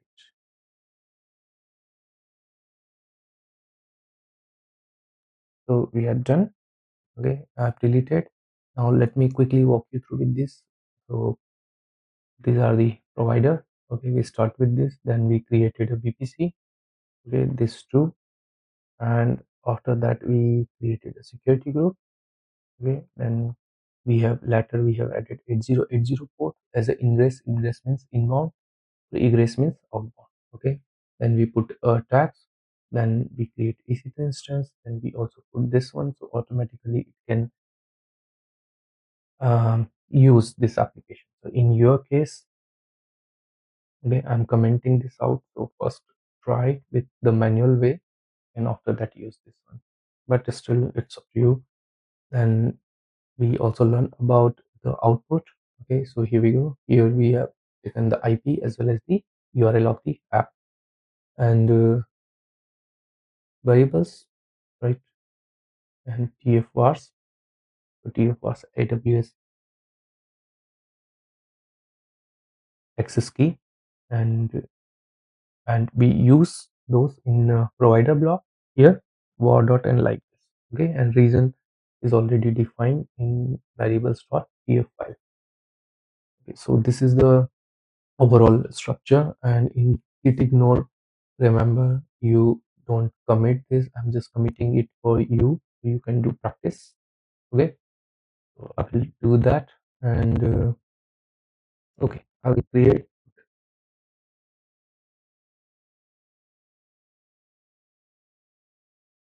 you will find one repository over here for Terraform. Okay, and all the code I will be publishing over there. All right, so everything has been set, and I'm done with this. So on deployment of the application, this much on this part.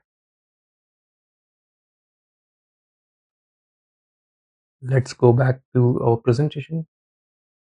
Okay, so that's it on this day 10 infrastructure as code part. So it's time to summary.